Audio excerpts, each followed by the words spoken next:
زیادہ لطیف ہے. کہتے ہیں کہ پھر جو مسلمان ہیں بعض جو مسلمان ہیں وہ موت سے ڈرتے کیوں ہیں؟ ٹھیک ہے ایسے مسلمان ہیں جو موت سے نہیں ڈرتے.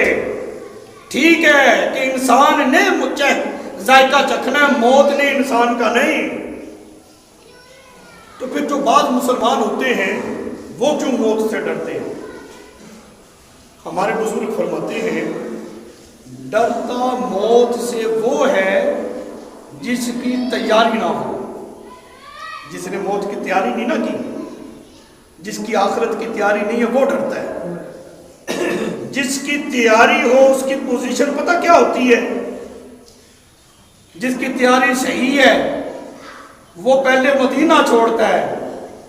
بات توجہ سے سننی ہے. جس کی تیاری ہو وہ پہلے مدینہ چھوڑتا ہے، پھر مکہ چھوڑتا ہے، کربلا کے میدان میں 3 دن تک بھوکا پیاسا بھی رہتا ہے، پھر سر جب نیزے کی نوک پہ چڑھ جائے تو قرآن بھی سناتا ہے. یہ ہے تیاری بھائی.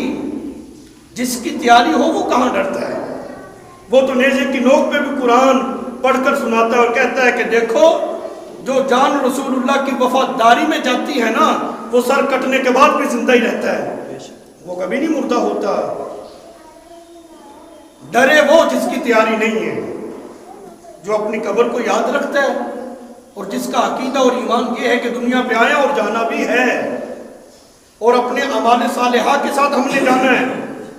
اس کو ڈرنے کی کوئی ضرورت نہیں ہے، بس تیاری اچھی ہونی چاہیے. یہ جو ایک نظریہ ہے نا، یہ جو کہا جاتا ہے بندہ مر گیا کہانی مک گئی، سلسلہ ختم ہو گیا، مر کے مٹی ہو جاتا ہے، اب کچھ بھی نہیں ہے، یہ اسلام کی تعلیمات نہیں. اسلامی نظریہ اسلامی تعلیمات کیا ہیں؟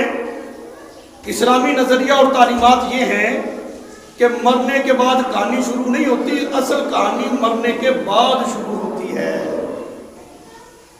دیکھو بچہ جب پڑھتا ہے اس کا امتحان ہوتا ہے، امتحان کے بعد کوئی پوزیشن ملتی ہے نا، کہانی تو پھر بعد میں شروع ہوئی کہ یہ پاس ہوتا ہے یا فیل ہوتا ہے، کوئی پوزیشن لیتا ہے. پیپر تو ہمارا جا کے ہونا ہے قبر میں. اور جو کہتے ہیں کہ بندہ مر کے مٹی ہو جاتا ہے کہانی مک جاتی ہے، میری ان سے گزارش ہے اگر بندہ مر کے مٹی ہو گیا تو قبر میں فرشتے سوال کس سے کر رہے ہیں؟ فرشتوں کا سوال کرنا، من ربک ما دینک ما کنت تقول فی ھذا الرجل. ان سوالات کا مقصد کیا ہے؟ یہ سوالات بتاتے ہیں مرنے کے بعد کہانی ختم نہیں ہوتی، کہانی تو شروع ہی اسی وقت ہوتی ہے.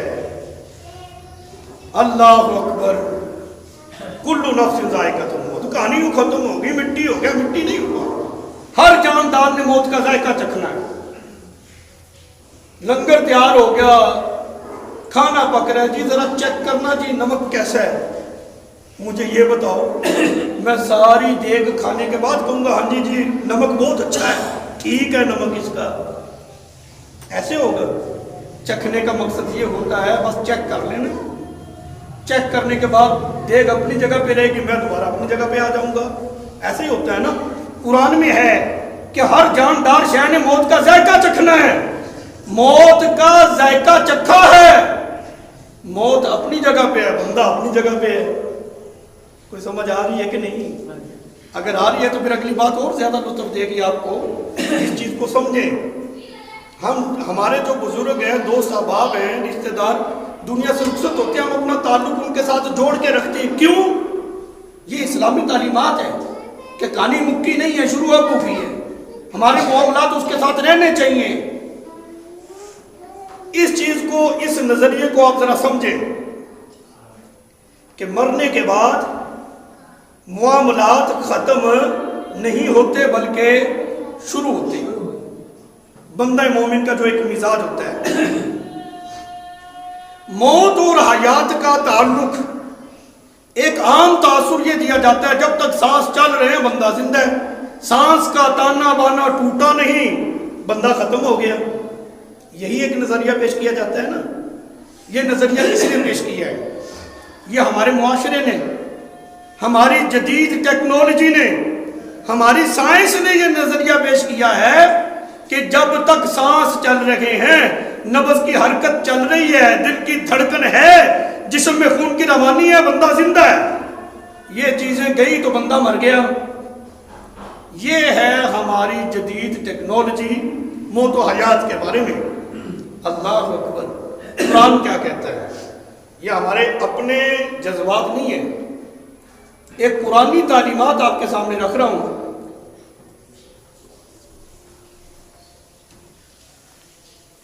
ایک قرآنی نظریہ کہ قرآن کون سا نظریہ جو ہے وہ اپنے ماننے والوں کو دے رہا ہے۔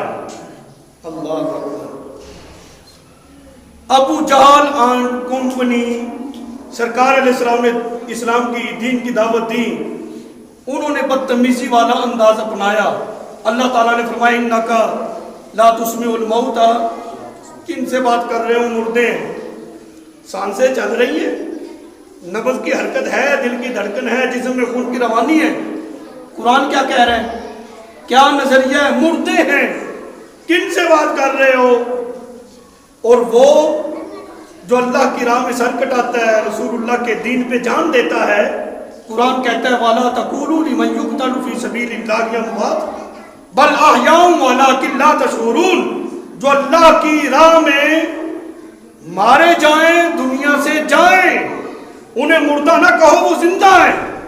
او بھئی، سانسوں کا آنا جانا تو کوئی نہیں، نبض کی حرکت تو نہیں ہے، منو من مٹی کے نیچے آکسیجن کوئی نہیں، جسم میں خون کی روانی کوئی نہیں، دل کی دھڑکن کوئی نہیں۔ قرآن کہتا ہے یہ تمہارے اصول ہیں، پیدا کرنے والا رب کہتا ہے زندہ ہے، لیکن تم اس کا شعور نہیں رکھتے۔ تو پتہ چلا اسلامی تعلیم، قرآنی نظریہ زندہ اور مردہ کے بارے میں کیا ہے؟ وہ یہ ہے کہ جب ہم دونوں آیتوں کو ملائیں گے کہ قرآن قبر والے کو زندہ کہہ رہا ہے اور چلتے پھرتے کو مردہ کہہ رہا ہے، پتہ یہ چلا کہ جو رسول اللہ کا وفادار ہے وہ زمین کے اوپر ہو تب بھی زندہ ہے، زمین کے پیٹ میں چلا جائے پھر بھی زندہ ہی ہوتا ہے، اور جو غدار ہے وہ زمین کے اوپر بھی مردہ ہے، بیچ میں چلا جائے پھر بھی مردہ نہیں ہوتا ہے۔ یہ ہے اسلامی نظریہ، کہانی مکنے کا